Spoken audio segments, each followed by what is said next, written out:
하나님의 백성에게는 하나님의 백성으로 살아야 할 아름다운 삶이 있습니다. 우리 믿음의 사람들을 가만히 들여다보면 약하고 부족할 때는 겸손한 모습을 잘 갖추고 있지만 강해지고 부유해지면 그 좋은 겸손한 모습을 잃어버리는 경우가 많습니다. 상황에 따라서 아름다운 모습이 바뀌더란 말이지요. 예를 들면 개척을 하던 시절에는 목사님이 참 열정적이고 겸손했는데 교회가 커지면 열심도 식어지고 목사님은 육적으로 피둥피둥 살이 찌고 게으르며 굉장히 교만하고 거만해지게 바뀌는 경우들이 있습니다. 그 모습이 결코 좋지 않을 뿐만 아니라 하나님이 주신 크리스찬의 삶, 특히 목사의 삶을 잃어버린 모습이라고 할 수 있을 것입니다. 마찬가지로 성도님들도 월세 살고 전세에서 힘겹게 살면서 교회를 충성스럽게 섬기고 또한 성도의 교제를 겸손하게 순종적으로 하던 사람들이 굉장히 많은 돈을 벌고 삶의 여유가 생기면 교회 일 등한히하고 불충성하며 돈 쓰는 데에 정신이 팔려버리는 경우들이 있습니다. 놀러가고 명품으로 치장하면서 인생의 변질된 모습들을 볼 수 있게 되어지지요. 하나님께서 우리에게 모든 풍요로움을 주실 때는 그 풍요로움으로 더 아름다운 삶을 확대하라고 주시는 것인데 도리어 개척교회에서는 그렇게 아름다웠으나 교회가 커진 후에는 도리어 비루해진다면 가난한 삶 속에서 기도하며 충성하며 하나님 도와주세요. 그런 어려운 시절들을 믿음으로 버텨냈다가 하나님이 모든 것 주시니까 그거 가지고 망하는 자리로 가더란 말입니다. 풍요로움이 풍요로움을 낳아야 합니다. 믿음은 믿음을 낳게 되어 있습니다. 복음에는 하나님의 의가 나타나서 믿음으로 말미암아 믿음에 이르게 한다 그럽니다.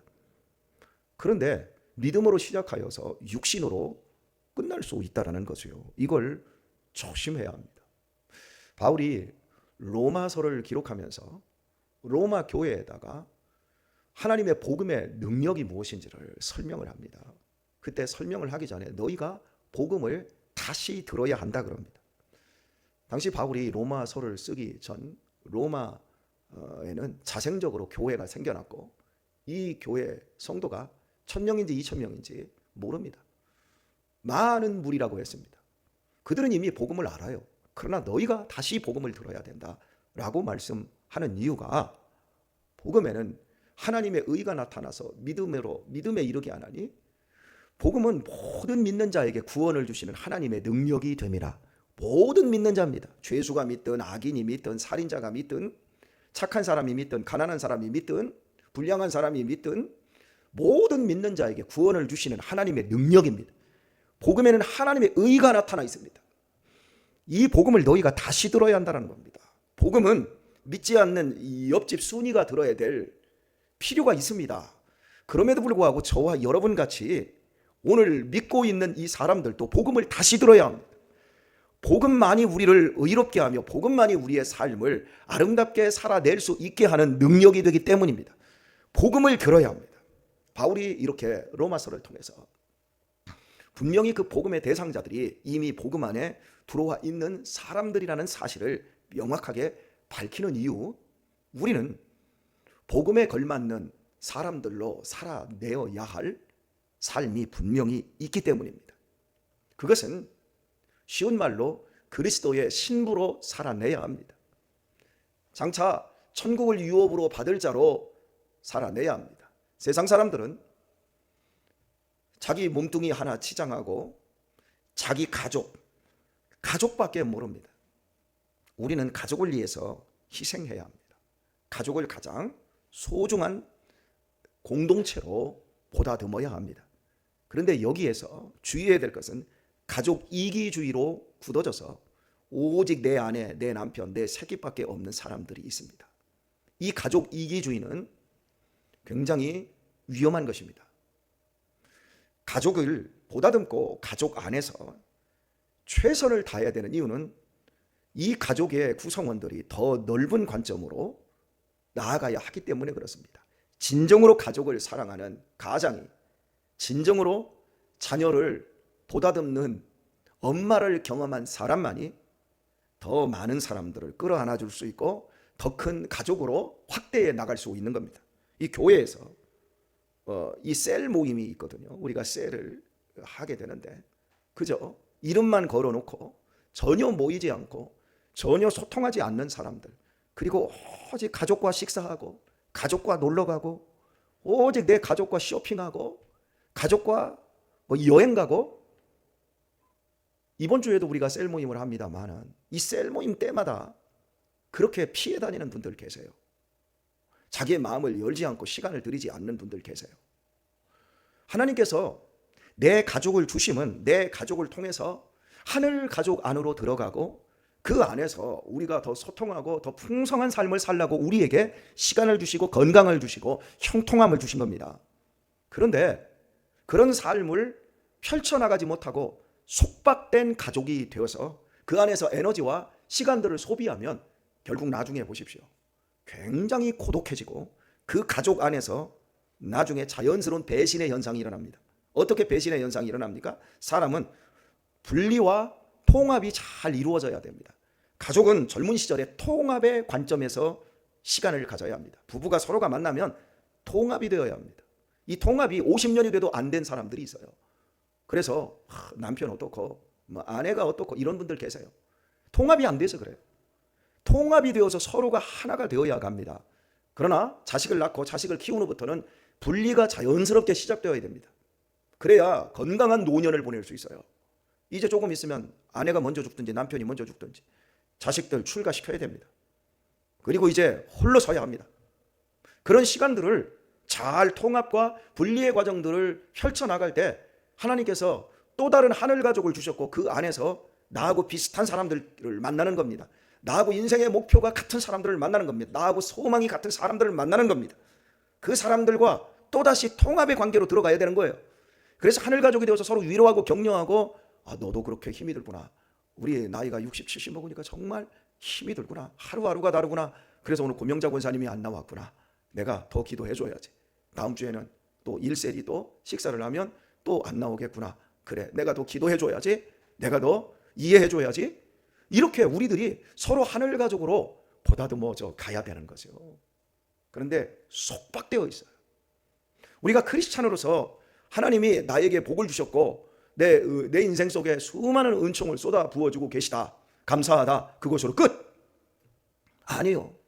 더 많이 베풀고 더 많이 나누고 더 많이 소통하고, 그래서 이 복음의 능력이 다른 사람들 속에서 폭발할 수 있도록 도와줘야 하세요. 저는 우리 청년들이 참으로 귀함을 느낍니다. 여러분들 한 사람 한 사람이 너무 귀합니다. 여러분을 생각할 때 너무너무 고맙습니다. 우리 자녀들을 제가 지금 자녀들과 함께 살아가고 있습니다. 제 친구와 토요일에 전화할 때 적적하다 그러더라고요. 왜냐하면 제 친구는 자식들 다 키워서 다 나가버렸어요. 시집 보내버렸고 아들은 멀리 보내버렸어요. 아무도 없는 거예요. 부부만 있는 거예요. 적적하대요. 그런데 저는 나는 지지고 볶아대고 행복하게 산다. 그랬더니 권 목사는 좋고서 이런 인사를 나누었습니다. 그런데요, 저는 지금도 우리 아들들과 지금까지 살아왔던 시간들 속에 사진들을 스마트폰에서 이렇게 보다 보면 지금 내 옆에 자식들이 있어도 가슴이 미어지도록, 뭐라고 할까요? 여기 있는데 그리워요. 저는 지금 이 새벽에도 여러분들 여기 함께 예배하고 있지만 어제 저녁에도 잠자리에서 행복하다 그러면서 막 서글퍼지는 거예요. 행복하면서 서글퍼져요. 왜냐하면 여기 계신 분들 10년 어간에 여기 나오실 수 있는 분들 몇 분이나 계실까요? 10년 후에도 김경성 권사님은 나오실 거예요. 우리 박미옥 권사님은 나오실 거예요. 걸어서 꼭 그리 되기를 예수님의 이름으로 축복합니다. 최진양 권사님 하나 있을까 싶어요. 10년 후에도. 아니, 제 자신을 생각해 봐요. 제가 10년 후에도 이 새벽에 여기 있을까 생각을 해봐요. 꼭 있기를 원해요. 그런데 나 혼자 있을 수는 없을 것 같아요. 여기 묵묵하게 이 자리를 20년 가까이 지켜주고 계시는 우리 이명교 장로님 같은 분들, 이런 분들이 있으니까 제가 이 자리에 지금 있을 수 있는 거예요. 여러분이 지금 송탄 장로교에서 행복하게 신앙생활 할 수 있는 건 여러분이 혼자 잘나서 있는 게 아니라 서로 그 자리를 소리 없이 표 안 나게 채워주고 있는 그 사람들 때문인 겁니다. 고마워해야 됩니다. 감사해야 됩니다. 그분들과 더욱더 사랑해야 합니다. 제가 우리 청년들, 솔직한 말로 제가 청년들한테 수련회를 하면서도 얘기를 하고 몇 번을 설교합니다. 나는 니들 가운데 이 다음에 10년 후에 이 교회에 3분의 1만 붙어 있어도 나는 바람이 없을 것이다. 제가 우리 학생들 중고등부 3년 전 4년 전 설교할 때 했던 이야기가, 너희들 가운데서 이 다음에 대학교를 지나고 10년 20년 후에 너희들이 신앙생활 할 사람들은 여기에서 3분의 1도 안 된다. 제가 그 얘기를 해요. 목사가 여러분 저주하는 것 같아요? 아니요. 제가 어린 시절 신앙생활을 하면서 제 친구들, 제 주변의 사람들 다 함께 했었지만 지금 솔직하게 5분의 1도 안 남았어요. 다 떠났어요, 세상으로. 저보다 더 기도 많이 하고 저보다 더 방언받고 그렇게 팔팔 뛰던 사람들이, 나를 전도하려고 애썼던 그 사람들이 지금은 예수님을 안 믿고 있어요. 그래서 너희들 가운데 정말 5분의 1만, 아니 3분의 1만 이 교회에 남아있어도 나는 소원이 없겠다. 여러분 20년 후에 지금 여러분 가운데, 여기 여러분 가운데 3분의 1만 남아있어도 내가 목회를 할 거예요. 20년 후면 내가 은퇴했겠구나. 저도 가는구나. 여러분 이게 인생입니다. 우리 강대식 집사님 제가 악수를 늘 합니다. 늘 할 때마다 우리 강 집사님 손을 만져보면 손에 힘이 달라요. 강 집사님 날마다 삶을 하루하루 몸뚱이 꼬부라지는 걸 막 피워내기 위해서 주물르고 뛰고 막 몸을 막 틱 환자처럼 틱틱거려 쌓고 이렇게 얼마나 애를 씁니까? 그런데도 굳어가요. 그리고 손이 차지차고. 사랑하는 교회 여러분, 우리가 지금 살고 있는 이 시간, 하나님이 우리에게 생명 주셨고 힘 주셨고 지금 이 시간 우리를 지키시고 계십니다. 이 시간 동안 우리의 삶, 그리스도인으로 살아야 될 삶의 본질을 잃어버리지 마시기를 바랍니다. 이 다음에 잘해야 되겠다, 이 다음에 더 훌륭해져야 되겠다, 그러지 마시고 지금 훌륭한 삶을 살아가시길 바랍니다. 지금 아름다운 시간들을 살아낼 수 있기를 축복합니다. 오늘 서두를 굉장히 길게 제가 가진 이유는 오늘 본문에 있는 말씀 때문에 그렇습니다. 11절을 보면 내가 그 모든 희락과 절기와 월삭과 안식일과 모든 명절을 폐하겠고 말씀합니다. 이스라엘 백성들에게 이건 정체성이에요. 안식일을 지키고 월삭을 지키고 또 모든 절기를 지키는 것, 그것은 항상 희락이 함께해서요, 최고의 그들의 기쁨을 가져다 주는 것이 바로 안식일을 지키고 유월절을 지키고 추수감사절을 지키는 거, 이거에서 여러분 우리 그리스도인들에게 최고의 행복을 가져다 주는 것은 주일날 예배하는 것입니다. 신앙생활하는 겁니다. 그런데 여기에서 기쁨이 싹 빠져버려요. 우리에게 복음은 있는데 복음에 감격이 빠져버려요. 복음에 감격이 빠져버리면 허수아비가 돼버린 거예요. 지금 한국교회가, 우리의 다음 세대들이 복음은 있는데 복음에 감격이 안 들어가요. 복음의 감격을 못 누려요. 왜요? 죄송합니다. 부모 세대들이 세상을 사랑해서, 세상의 즐거움을 쫓아서 우리 자녀들을 그렇게 교육을 시켜서 그래요. 엄마 아빠가 복음의 감격 속에 7, 80년대 기도하면서 하나님 앞에 부르짖고 그렇게 충성했던 그 시간들 속에서 그것이 우리에게 즐거움이었는데, 애들한테 니네는 엄마 아빠처럼 뼈 빠지게 고생하지 말고 공부 열심히 해서 좋은 직업 갖고 니네는 돈에 대해서 좀 여유롭게 살아라, 그렇게 가르쳐놔서 그래요. 아니, 우리가 말은 그렇게 안 했을지 몰라도 우리의 삶의 표정이나 모습이 우리의 자녀들을 그렇게 길들여 놔버렸어요. 애들에게 교회 오는 게 가장 즐겁고 교회에서 복음을 듣고 예수님을 섬기고 사는 것이 행복이라고 하는 그 삶을 우리들이 가르치지를 못해서요.